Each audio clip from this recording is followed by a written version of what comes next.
Dr. Phil is back with all new shows recorded before the stay-at-home order. Today, Lois says she's happily engaged to her online lover, Paul. And you guys met on an online dating site, but he's stuck in Africa, right? And he's expecting his uncle's $2 million inheritance.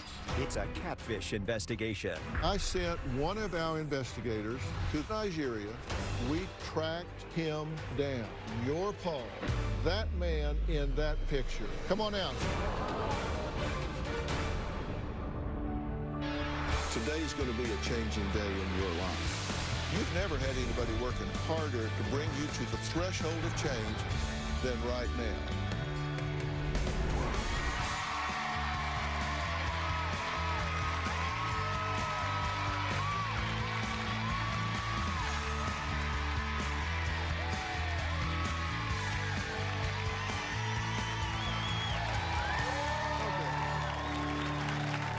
For the past 2 days, I've been talking to Lois, her daughter Candace, and younger sister Luann, uncovering the truth behind Lois's online relationships.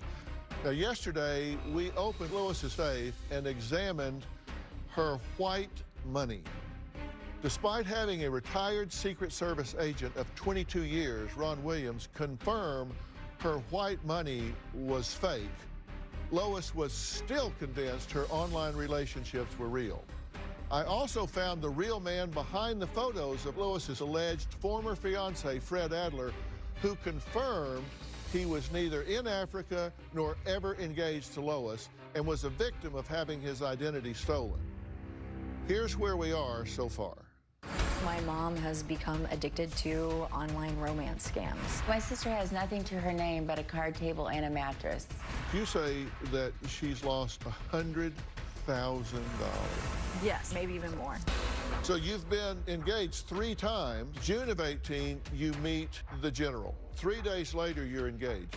And then you meet Fred Adler. 3 days later, you're engaged. January 5th, you meet Paul. 5 days later, you're engaged to Paul. Her online scammer, the general, had promised to send her the suitcase of gold, diamonds, and cash. And met a man named Jeffrey Daniels. Jeffrey was supposed to bring me the luggage, but instead he brought me white cash. In order to use it, I have to put a solvent on it to make it usable cash. This cash is real $100 bills, because when I was at the motel, Jeffrey Daniels washed 3 bills for me. What my sister got was a suitcase of counterfeit money. This is how the rebels hide their money. Lois was nervous to travel with the white money. We sent a courier service to transport it in the safe that she kept it in. Inside are 2 bundles of white money. These are $100 bills that have been treated in some way, right? Yes, you have to put it in solution. That's a $100 bill and it's under this coating, right? Should be. Well. Oh, it's coming apart. Here's a real $100 bill. Right. Let's put it in there, see if it comes apart. This doesn't come apart at all. This is a scale, so that's $80,000 of your money. That's 1.45. I have here $80,000. So $80,000 of U.S. currency weighs 1.75. $80,000 of your white money weighs 1.45.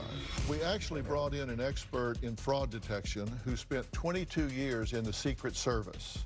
This is called a black money scam. Lois, what he did is he took an actual $100 bill. He had it coated, washed it, showed it to you. Then he tells you those others that are coated are also $100 bills. Do you notice it's not even the same size as a $100 bill? Is all our money the same size? All your genuine currency is the same size. I met a guy online a few months ago named Fred. Last time I spoke, he was in New York City. All of a sudden, he vanished, and I thought he died. About a week ago, he texted me. Well, we did research, and joining us from North Carolina is the man in those photos. And his name is not Fred. His real name is Mark. Have you been talking to her? I'm sorry to say it's not me. Somebody in Nigeria stole his picture and used it.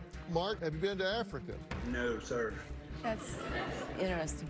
Do you believe that you're being scammed? Maybe with Fred. Can we cross Fred off the list? Yes. 100% sure. Yes. Lois says once Paul returns to the U.S. from Africa, the two have plans to live in a beautiful neighborhood, and Lois won't have to ever work again.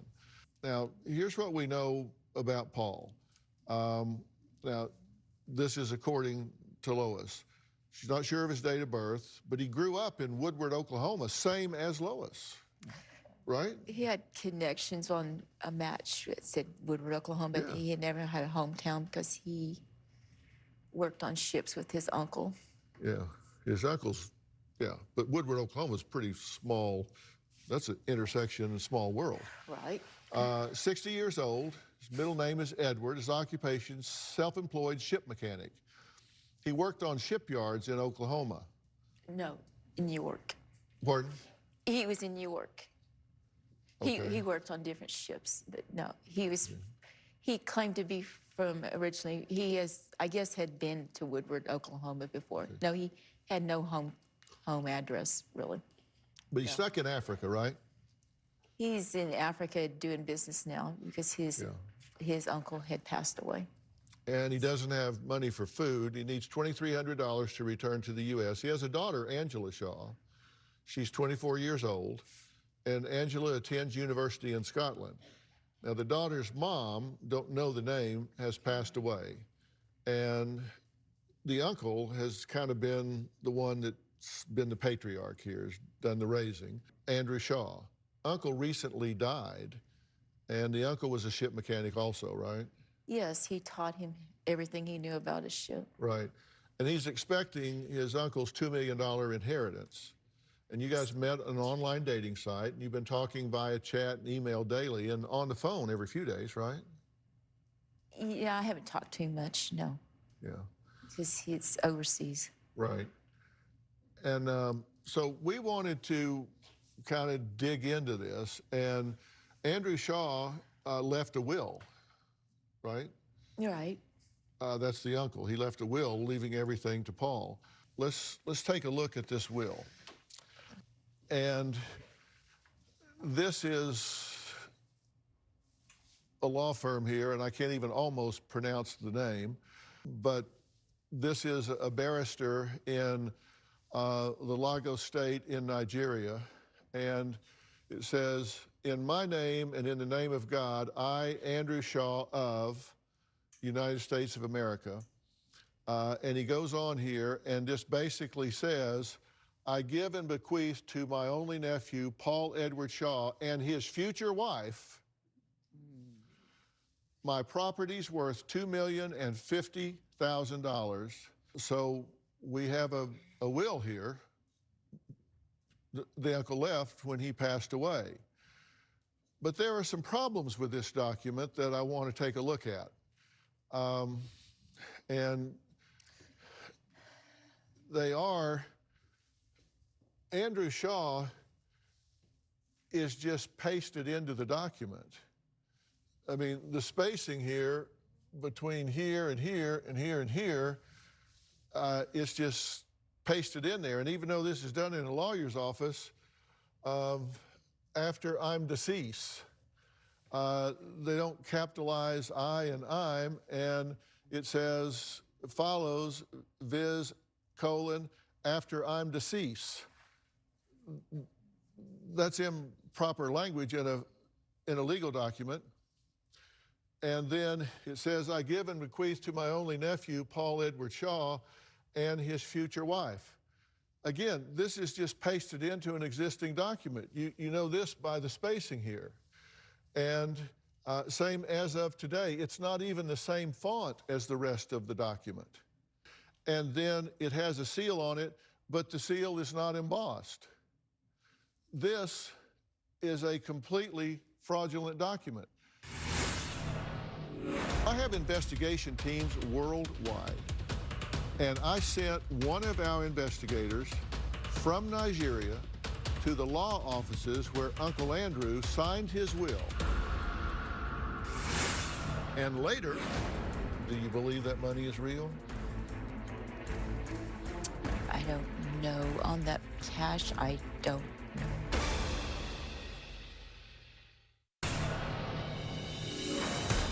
I am at my wit's end with my mom. I don't trust my mom, and I don't really want her around her granddaughter. My granddaughter has been ripped from my life. She is 2 years old, and she hardly knows me. Currently, my mother is living in one of our rental properties. There is light at the end of the tunnel because when Paul and I are married, we will live closer to my daughter and my granddaughter. I have given my mom an ultimatum that if she gives money to a scammer, she needs to move out. I am done with the drama. Lois says her fiance, Paul, flew to Africa to claim the $2 million inheritance that Uncle Andrew left in his will. Lois says since arriving in Africa, the government has given Paul a hard time. And she has been worried about him because he is unsafe, living in and out of hotels, and can't afford food. Well, I have investigation teams worldwide. And I sent one of our investigators from Nigeria to the law offices where Uncle Andrew signed his will to see how we could help him. Because you wanted help, right? So I sent our team over there to the law office to see what we could do to get this ball rolling. Take a look. Hey, Dr. Phil, I'm in Lagos, Nigeria. Lois says our fiancé, Paul, is entitled to an inheritance from his uncle. There's a copy of the will given to Lois by Paul. The name of the lawyer we are looking for is Oluwakonde at 44 Salem Road, Ikeja, Lagos. I'm about to go to the address, knock on the door, and see what I can find. First of all, there is no Salem Road here. What we have is Salem Street.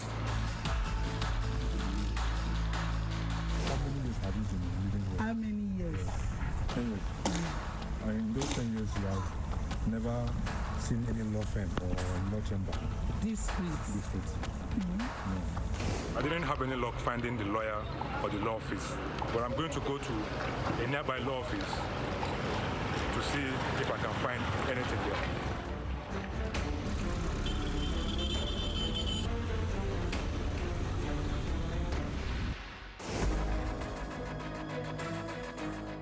His uncle left him this way.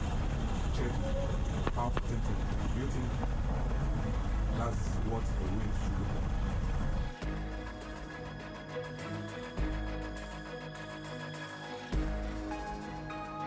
It is safe to say that such a law office does not exist in Lagos, Nigeria. Okay, so there's no address. You know, the address for the lawyer's office doesn't exist. The law office doesn't exist. We had the will examined by a real lawyer in Lagos, Nigeria, and they said, as I pointed out, it's not a valid will, it's not real. So there's no Salem Road in Lagos, Nigeria. This law office, this firm, none of that exists. It's just all made up. Now, Lois says she came to LA to ask my help in getting her fiance, Paul, home from Africa. Well, I think I might just do that after the break.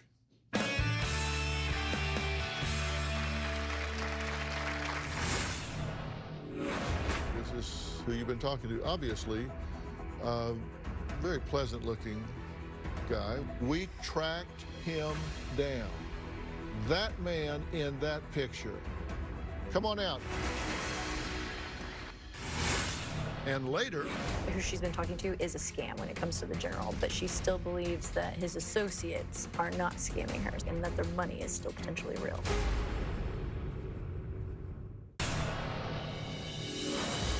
These scammers tell my mom exactly what she wants to hear. They start telling her she's beautiful. They tell her that they will take care of her, that she can retire.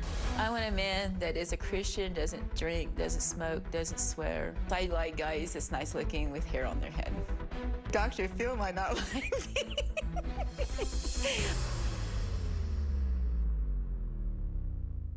we've been talking to Lois, whose one wish is to get her fiance, Paul, back home to the U.S. from Africa.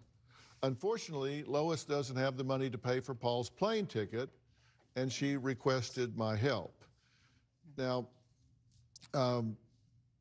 did you have concern about the fact that the law office doesn't exist? No, I didn't even think about it, really. I mean, now that you know that it doesn't exist, does that bother you? Maybe. Maybe. Okay. You know, this stuck in Africa thing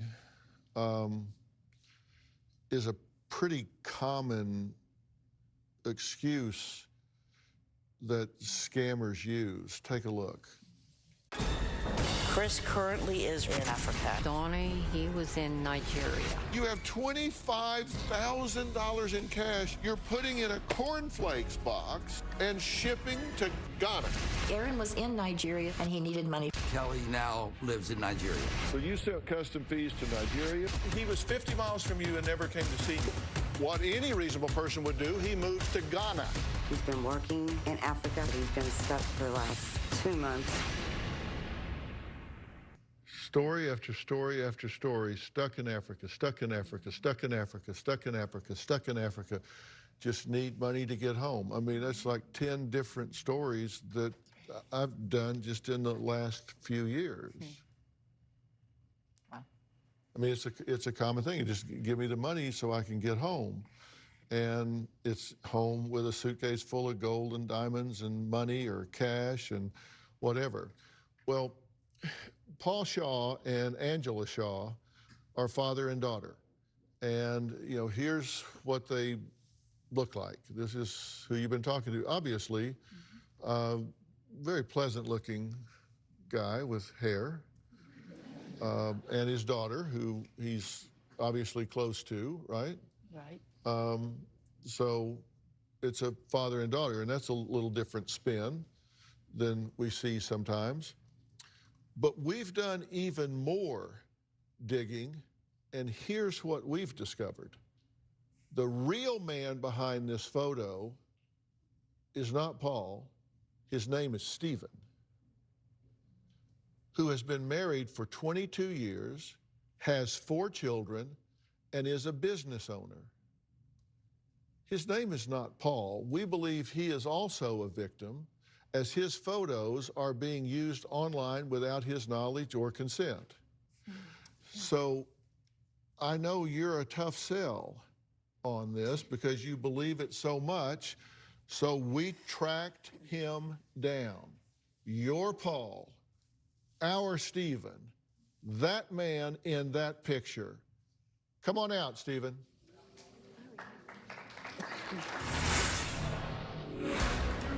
Do you believe, beyond a shadow of a doubt, that Paul is not real?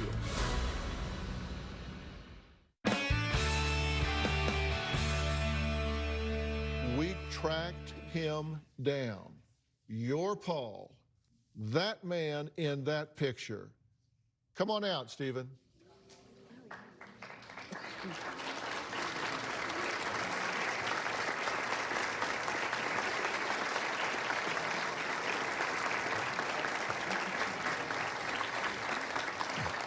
How you doing, sir? Good, thanks. Good to meet you. Hi. Good to meet you. Well, Lois, this is your Paul.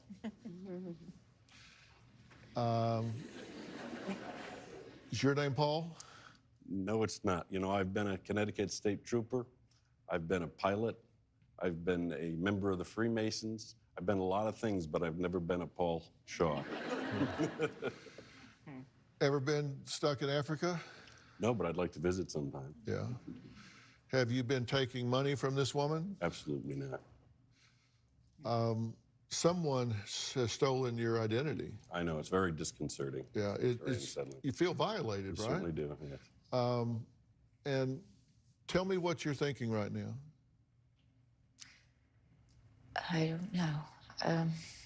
Hurtful, really. I met him on Match, and Paul met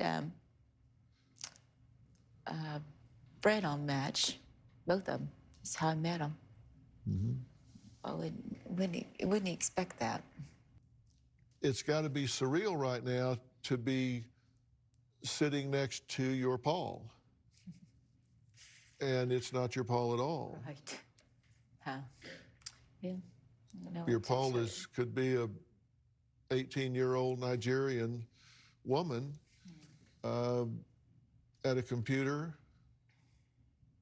in Lagos. I mean, you don't know. You've been talking to somebody, you have no idea who it is, but it certainly is not him. Now, Paul Shaw claims his daughter, Angela, attends a university in Scotland. The real woman behind the photos is Stephen's 23-year-old daughter, Gabrielle, who attended college in New York and works for her father's company. Gabrielle, would you join us, please?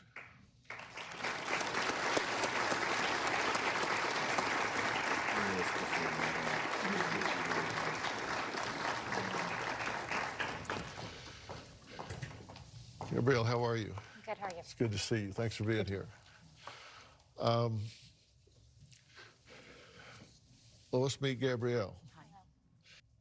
Your picture has been stolen. Your identity has been stolen and used to exploit other people. How do you feel about that? It was really upsetting not to, usually I'm used to seeing like one person's identity be stolen, but for both of us, for our family, almost it feels like to be kind of targeted in that way was really upsetting and kind of scary, to be honest. Yeah. You do feel a sense of violation. Somebody's come in to your family, they're telling stories, they're using it to get money from people, and I'm so glad that you two were willing to come here because that burns your identity where it's very likely that it won't be used further because it's easy for somebody to find out, yeah, that's not who they're saying it is because we've seen them, and hopefully this will stop that from happening.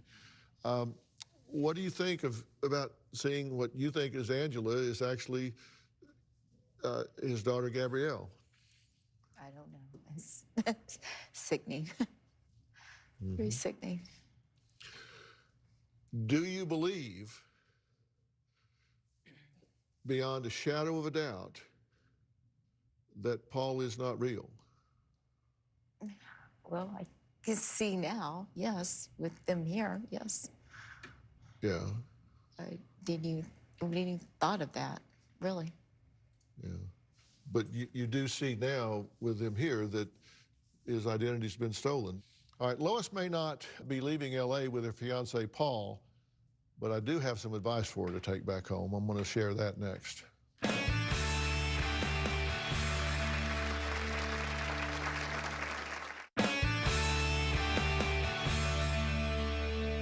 I'm back really trying to unravel multiple balls of yarn here because Lois has been involved with multiple people on the internet that she has felt like she's had connections to, relationships with, and at this point, tell me what you think about the people that you've been involved with on the internet, because we've got Fred Adler, you now know that's not correct.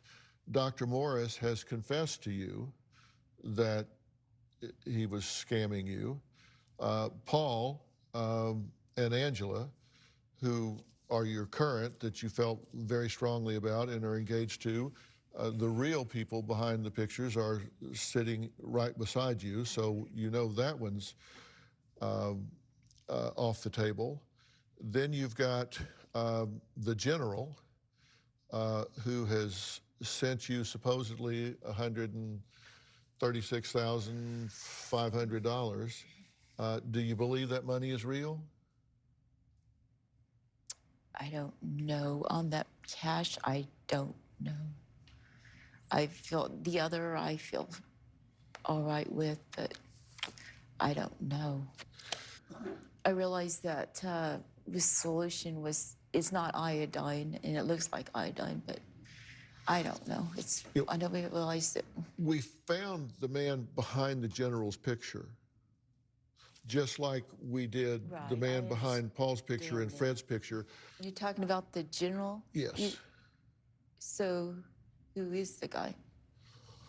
Do you know? Yes, we do know. His identity has been stolen, just like here and just like with Fred. We found that individual. Well, I know the general, his identity was stolen. I did know that. But I don't know, this guy apparently acts like he's in the military, and he still talks to me. The man in the picture has never talked to you. His identity was stolen. He didn't send you money. He is a family man. His identity has been stolen. Someone is using his picture to scam you. We talked to him, Well, just like we talked to these folks. Right, I understand that real general. His photo, because I had emails from him. He had sent me 2 emails. I think she believes that the real general is, or that who she's been talking to is a scam when it comes to the general, but she still believes that his associates are not scamming her, such as Dr. Frank, and that their money is still potentially real. No, I know that the guy that he used stolen general's identity. Yes, I do know that off the first. You believe he's a scam, but you think the people associated with him are not a scam, correct? Well, I don't know. I talked to Dr. Frank quite often that brought the money over here, and I don't know. I talked to him at least several times, sometimes a week. So I don't know. What don't you know? We have talked to the man whose picture was stolen. He has never talked to you. He doesn't know any of those people that say they know him. They are frauds, they are scammers, they are thieves. They cut up some white paper, put it in some plastic and sent it to you and got $9,000 out of you for their trouble. I don't know. That's cheap typing paper. They put $300 bills on top of it, washed the glue off of it, and got $9,000 from you. I'm sorry to tell you that, but you need to open your eyes and hear the truth. Okay. The general does not exist. Oh, I know that. I found that out because Well, then what is it you don't know? You say, well, I'm not sure about the money. The money is cut up typing paper.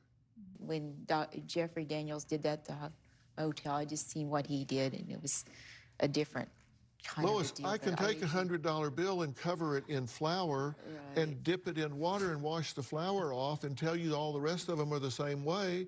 And if you don't check them, you don't know. Right, I understand. It's not even the same size as a $100 bill. Now, come on. Common sense. That $136,000 is cut up typing paper.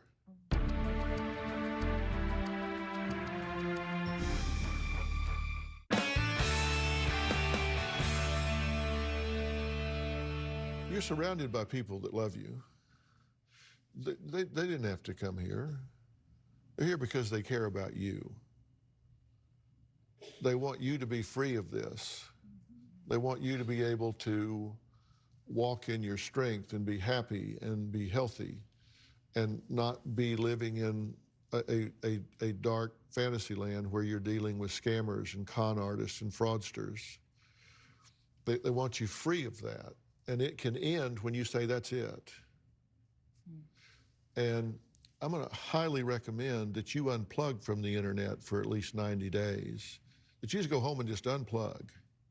Just don't get on the internet. Don't get on a dating site. Don't get in a chat room. Just unplug and look up from the keyboard and go, oh, wow, there's trees and a sky and friends and people, and just re-engage with the real world instead of the virtual world, and recognize how blessed you are to have people around you that love you and care about you, and get out of this fantasy world of people reading you and telling you what you want to hear.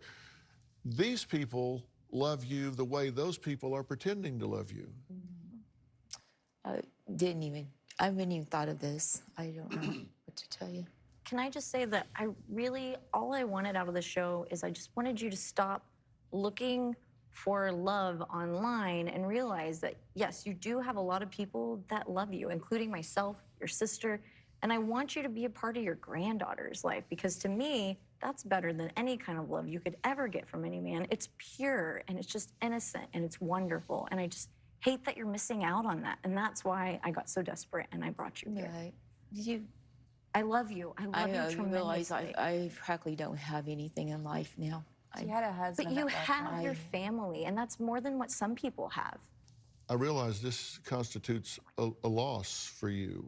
I mean, you thought you had a relationship that you don't, and you mourn a relationship if it was real or imagined. I get that. I understand that.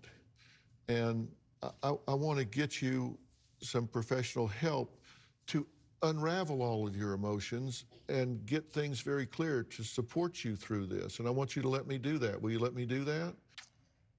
Yes, I don't know my job, but if I can take time off work, those problems. I think you're just suggesting maybe she see a therapist at home, maybe a couple times a week, somebody that you're not related to, that has no bias or somebody opinion, that's objective, that can sit down and talk with you. We'll work out schedule-wise. I'm not saying you need to go off to the Antarctic. Okay, that's fine. Okay, and take that, because you're going to really be down about this, and you need some support. And let them be close to you here. They're not judging you. They're here loving you. Right. Okay? But tell me you know that money's not real. I don't know. I don't know. I don't quite understand that deal still. As I seen what I seen at the hotel, and it's really confusing. It's a magic trick. It's a simple magic trick. Well, I tore up $300 then. I tore up 3 pieces of your typing paper, so I'll give you $300 that you can give her back, so you feel like I've made you whole. And I don't know what else to tell you. Wash it off and take it to the grocery store and see how far you get. It's not real, it's typing paper. I brought in a retired Secret Service agent here to examine it, and he told you it's not even good typing paper. Right? I mean, it just falls apart. Low grade. Yeah, it's low-grade typing paper. They didn't even bother to get like 50 bond or something. It's low-grade typing paper. And I know it's hard to turn loose of that because you want your money back. Right. I get that. Okay, but you realize Paul's not real, right? Right. And Fred's not real. Right. Okay. I wouldn't even thought of that. Okay, but you get that, right? Yes. Okay. We'll be right back.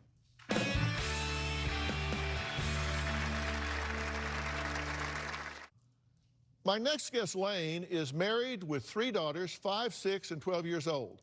Now, she says because of their work schedules, her husband, Jacob, does the grocery shopping and cooking. Lane says she feels bad that Jacob carries the cooking load, and she'd love to pitch in if fixing dinner wasn't so time-consuming. Take a look.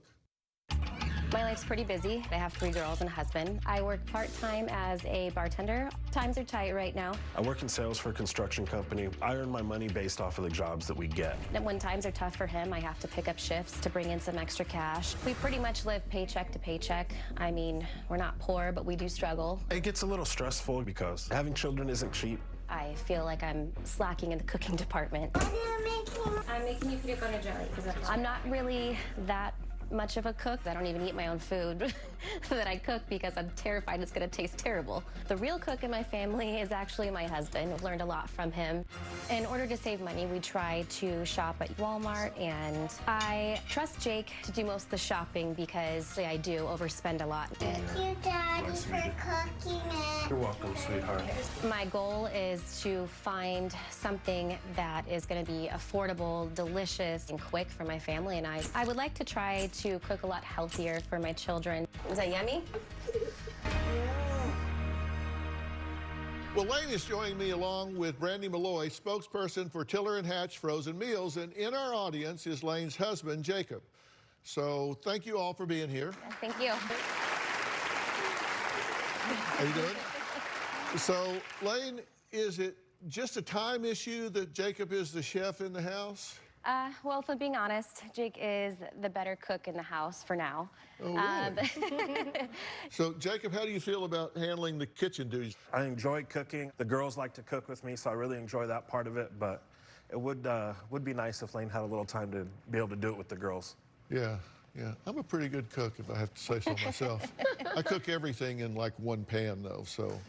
And then I eat it out of the pan and then wash the pan and put it in back in the shelf, so. Jacob, anyway, help is on the way. My son Jay created an amazing frozen food line called Tiller and Hatch that makes fixing dinner like really quick and easy. And it's backed by world-renowned superstar Jennifer Lopez and her fiance, baseball great Alex Rodriguez. Take a look. When you're part of a busy family, that time that we get to spend with the kids and sit down and have a good meal quickly is key. And that's what Tiller and Hatch provides. Good, nutritious meals, and we believe that it's everybody's right to have access to delicious, quality meals. This is the type of stuff I want the kids eating when we're not around. Not that they're having another grilled cheese or, you know, pizza. And I know for us, the most important part of the day is family time. And to be able to do it where the 6 of us can sit down and each one of us can have a different meal, that's also pretty good. Yeah, and do it in record time. Well, Jennifer, Alex, and Jay are all busy parents themselves, and they wanted to come up with delicious meals that are quick and affordable for every family. So, Brandy, tell Lane how easy these meals are to prepare, because they really are easy. There's no prep, there's no chopping, they're super simple. All of the meals come frozen in a bag, and they serve 4 to 5 servings. That's great. So Easy. earlier you showed Lane how Tiller and Hatch meals could be just what the family needs. So we did shoot this. Take a look. So today we're fixing Santa Fe inspired pasta with chicken breast. It is so good. It's filled with chicken, a creamy tomato pasta. It has a little bit of smokiness and it's really easy to make.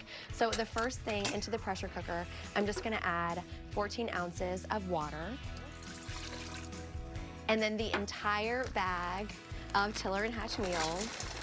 And so you'll see that pasta, the vegetables, the chicken breast, the yellow corn, the red pepper, put a lid on it, and it will cook for 15 minutes, okay? After 15 minutes, over here, you have a wonderful meal for your entire family. It smells so good. The aroma is delicious. I have a little sample for you to try, so you have to let me know what you think. There's something really comforting about this pasta. My daughter calls it butterfly pasta because of the bow ties. Wow. That's really good. Isn't it so good? Everyone can enjoy it. And actually, there's 8 delicious meals from Tiller and Hatch all right here. And it's really hard to choose a favorite because they're all so good. Right. I can actually give my husband a break in the kitchen, too. Yes, he deserves it. So you can find the time to fix dinner with that, right? I mean, anyone can do definitely. that. So Brandy, Lane mentioned that she and Jacob are on a tight budget, so let them know how affordable they are. Oh, it's great. So each bag has 4 to 5 servings and starts at about $12. Oh, that's awesome. Yeah. Right? So all the Tiller and Hatch meals are available where you already are shopping, Walmart, or you can order from tillerandhatch.com, and the frozen meals will be delivered right to your home. So, Brandy, you have a surprise for Lane and Jacob, right? Yes, we are giving you a pressure cooker and a year's supply of Tiller and Hatch meals. Yeah. That's awesome. Yes. So you and the girls can cook together and give Dad a break. Yes. Yeah, I actually know this chef that put these together, and they are really good because I've tasted them. I want to thank all of my guests today, and a special thanks to Brandy Malloy and Tiller and Hatch. We'll see you next time. Thanks, guys.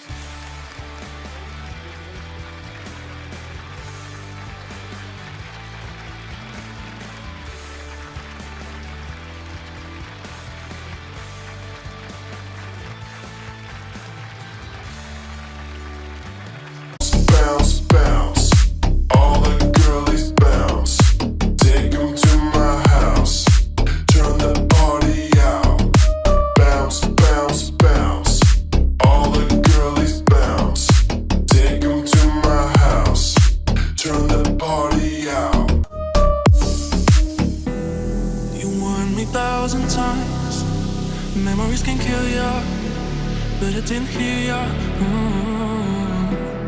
I thought that I could fly, but woke up on the asphalt.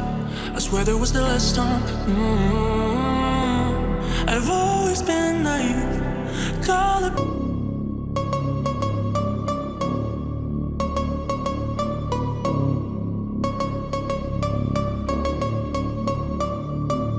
Ooh, you know we gon' get it. Ooh, you know we gon' get it. Ooh, you know we gon' get it. Every day and night, that's right. Ooh, you know we